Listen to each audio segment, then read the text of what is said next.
Okay guys, we're going to do a review for the Sigelei 100 watt box mod.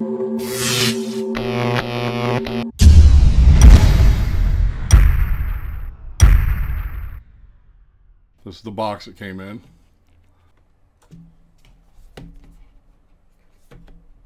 So pretty nice packaging. Let's open it up. So here's what we have inside. We have like a little user's manual. Tells you about the product.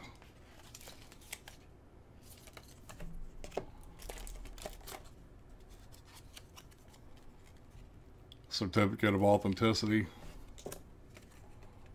And a warranty card.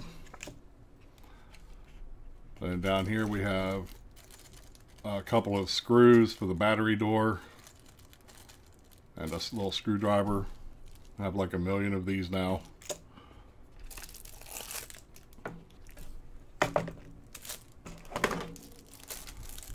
Then here's the mod itself.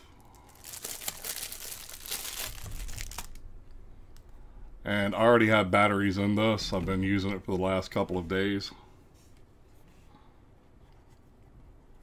So you can see right there is where the screw holes are. I don't even use them because they're unnecessary. The back is magnetic. So you have these two little magnets right here. And they work very well.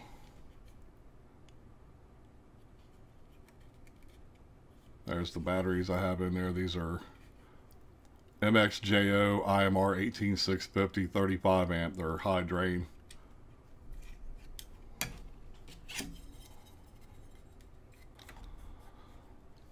Okay, so the magnets, they hold really well. As you can see, I can't shake them out of there. So the screws are kind of pointless. In the future, I would like to see Sigelei put a couple of plugs in here. Maybe, maybe not even put the screw holes there. They're not necessary. I won't ever be using them. I really like this big fire button. Way better than I like it on, way better than the one I like on the IPv3. The IPv3 has the little clicky buttons like what's on the Kanama DNA30. In fact, since I got the Sigelei, I got it the same day. I did use the IPv3 for about 13 hours straight. But since then, I dropped some batteries in this and I've been using it for the last 2 days. I absolutely love this mod. Very cool. There's a little Sigelei logo. Okay, so we have 5 clicks to turn the unit on.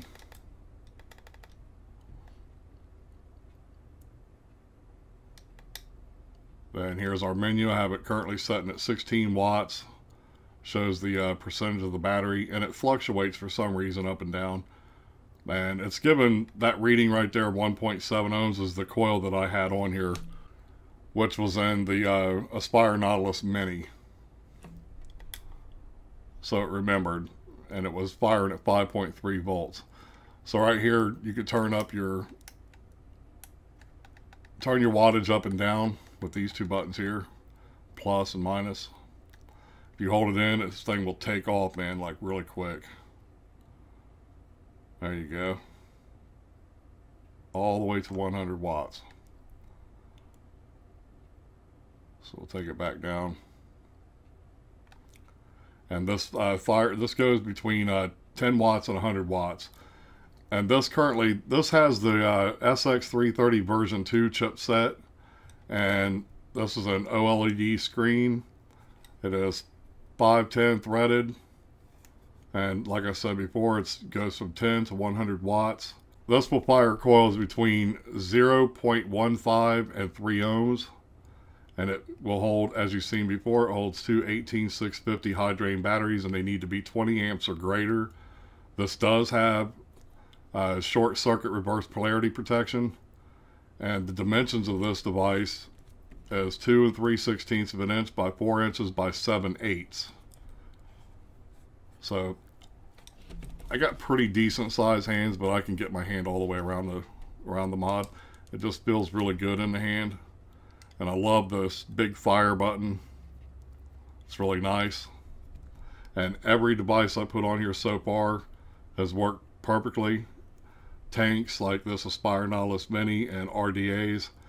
The only issue is this 510 connector down here.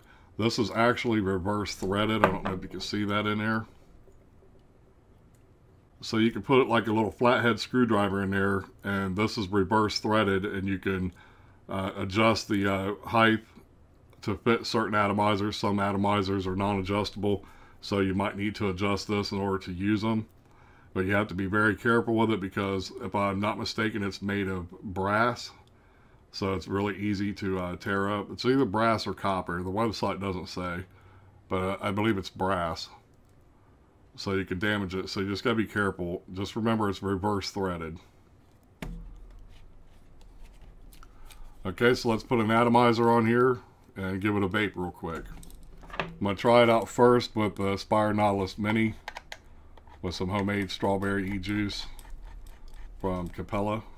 Okay, so for this particular coil, I'm going to vape it at 16 watts, and that seems to be about the maximum.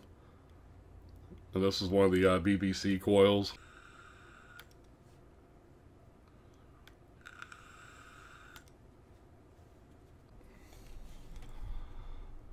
So as you can see, the vapor production on it's pretty good. It'll definitely get you that nicotine fix you're looking for.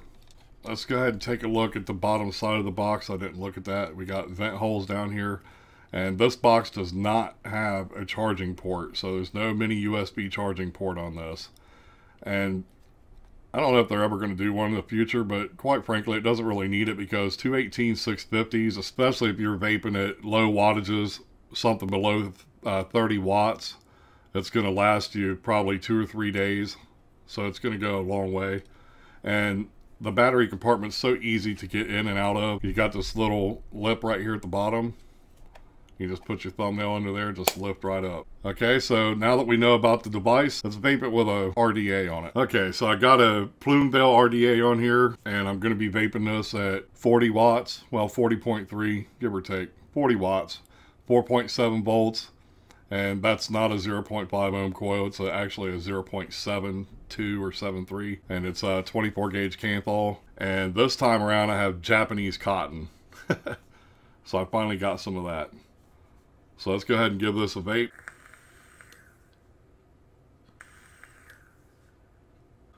I mean, as you can see, at 40 watts, it just takes like a second or two, no more than 2 seconds.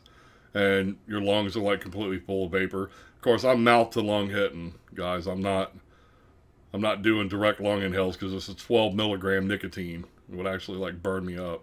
So I'm gonna vape it one more time.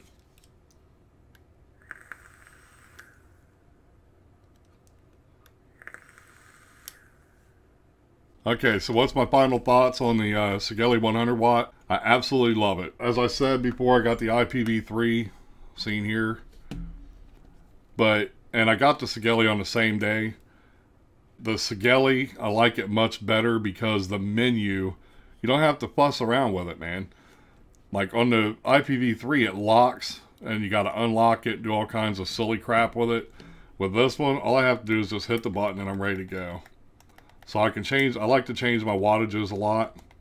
And with this device, it's just a lot simpler. The display is much easier to read. As you can see, everything is right there. I like the battery percentage. That's a completely different thing. The Kanama DNA30, the IPv3, neither of those have that. So I think that's a really cool feature. And then, of course, you got the voltage and your resistance. And it's just, the fire button just feels really nice. And it's just an overall better mod. I like the magnetic door for the battery compartment. It's just fantastic. And so far, every RDA and tank that I put on this, including the Tobe Addy, and as most of you out there know that own one of these, it has a really long 510. I haven't had to adjust this 510 connector in here. And I don't plan on adjusting it. If I have an RDA that doesn't fit it, I'm not even going to mess with it. Because, like I said, that's soft metal that's in there. I'm not sure if it's brass or copper. It's one of the two. But it's a soft metal, and I just don't want to mess around with it. I've got plenty of RDAs and tanks that do fit it, and I'll use those. So I definitely recommend this mod. I got this one on eBay for $91, I believe it was. And a lot of people are selling it for under $100. Now, you will find some websites that are selling it for about $130, $140. Do not buy it from them because they're ripping you off. You can get the same exact mod from many other distributors for under $100, and that's tax and everything. Most of the time with free shipping. So that's it, guys. That's an in-depth look at the Sigelei 100 watt box mod. This thing is pretty sweet, and I definitely highly recommend it to anybody out there looking to get a box mod. I recommend it over top of the IPv3. As I've said before in the IPv3 video, 150 watts is ridiculous. I don't see any point in it. The Sigelei 100 watt is more than enough, and quite frankly, I haven't even vaped this device over 60 watts yet, and I don't really intend on it. Right around 40, 50 watts is plenty of power, and that's all you need. So thanks for watching. Till next time, take care and happy vaping.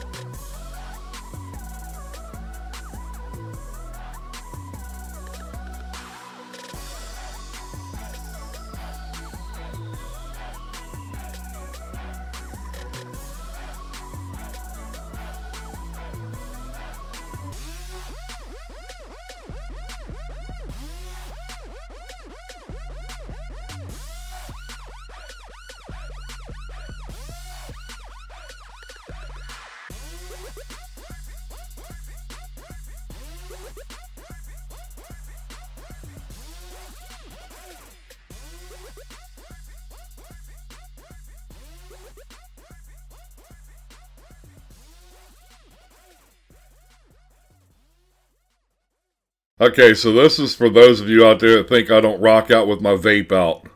There's 100 watts. Here we go.